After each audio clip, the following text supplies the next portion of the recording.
izpostaviti, je pa poudarek našega programa iz področja gospodarstva in ta sektor, ki sem ga omenil, se pravi zaščita konkurence in tudi varstvo potrošnikov, je izredno pomemben temelj tudi naših bodočih aktivnosti na področju notranjega trga. Kar nekaj razpisov smo objavili, ko subvencioniramo plače raziskovalcev, ki gredo iz raziskovalnih inštitucij v gospodarske subjekte.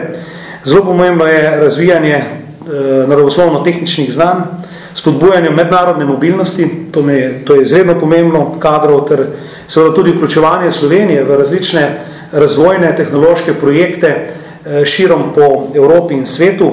Zelo pomembno je seveda tudi pospešeno vlaganje v raziskave in razvoj ter gospodarsko infrastrukturo. Naj povem, da bomo nadaljevali z spodbujanjem nastajanja poslovno-industrijskih con. Opredelili smo kar nekaj oziroma 9 gospodarskih središč v resoluciji nacionalnih projektov, sofinancirali bomo njihov nastanek, s tem zagotovili neko primerno okolje za razvoj gospodarskih subjektov.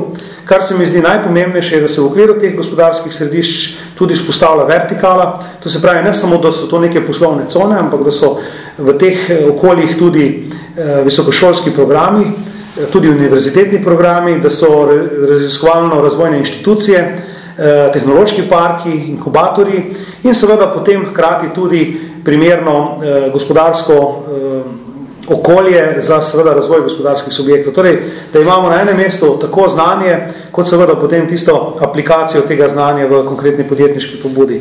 In četrti steber seveda so finančne podpore malim in srednje velikim podjetjem, nekaj o tem sem že govoril, črpanje evropskih sredstev, tudi neke nove oblike so že zaživele, tvegan kapital, naprimer z zakonom o tveganem kapitalu, ki smo ga, oziroma v družbah tveganega kapitala, ki je bil sprejet.